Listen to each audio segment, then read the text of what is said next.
Mini episode 832 of the FDH Lounge is brought to you by Sportsology, delivering unconventional columns and webcasts about sports, TV, music, movies, and more. Follow them on the web at sportsology.com. The FDH Lounge. You want to schedule your life around it. A long time ago, on a gloomy, wet Cleveland spring night, two men stand alone amidst the late-night drizzle. Their voices echo across the vacant station parking lot as they debate the merits of the great American radio show that have been missing for far too long. On that night, an idea was born. That idea became the FDH Lounge.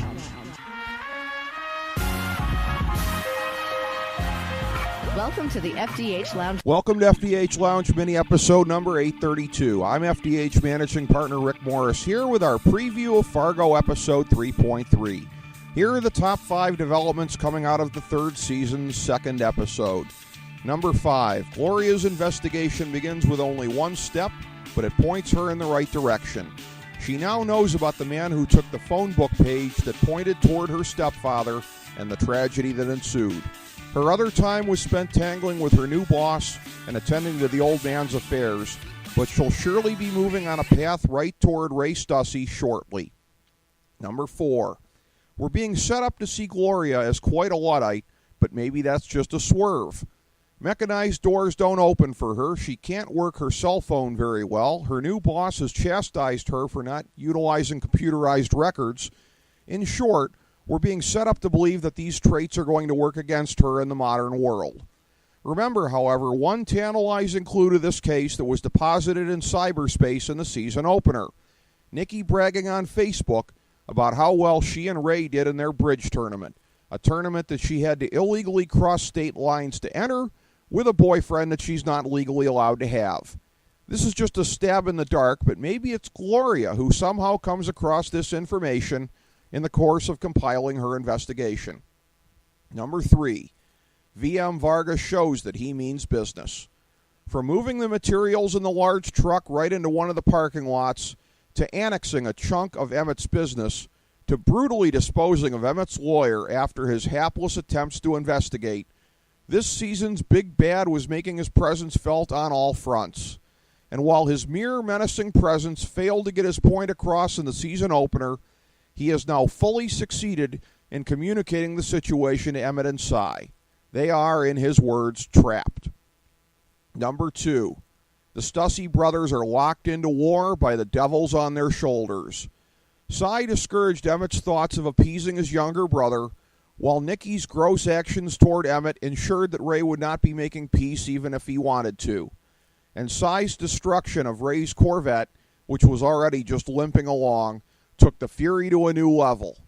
Both Cy and Nikki intend to remain central in the lives of their respective Stussys, and each clearly fears what a reconciliation between the brothers could do to that centrality.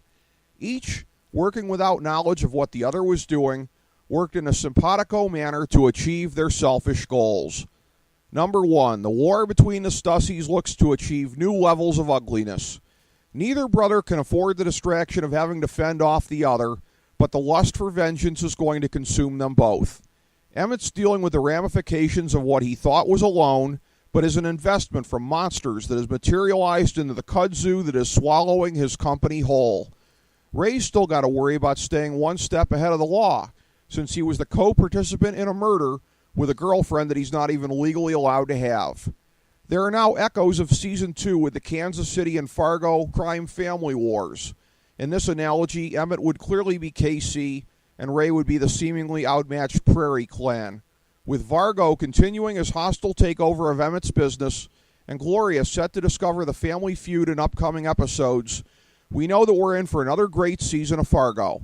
Thank you for joining us for this mini episode of the FDH Lounge. As we bring the show to a close, we would like to extend our deepest gratitude to NBC, CBS, ABC, Fox, all Clear Channel affiliates, TNT, TBS, USA, UPN, Deadspin.com, YouTube.com, YTMND.com, MySpace.com, various blogs, Fox News, CNN, CNBC, MSNBC, IamBoard.com, Billboard.com, Google.com, ESPN, ESPN2, ESPN News, ESPN Classic, NBA TV, NFL Network, Sports Time Ohio, Athlon Magazine, Comedy Central, Cartoon Network, The Boomerang Channel, QVC, BET, The Spice Channel, Steno Notebooks, Manwich, Papermate Office Supplies, waitresses, strippers, bartenders, garbage men, janitors, microwave popcorn, the writers of The Office, Scrubs, Entourage, My Name is Earl, Oz, Metalocalypse and the Boondocks, Aquafina, and the periodic table of elements.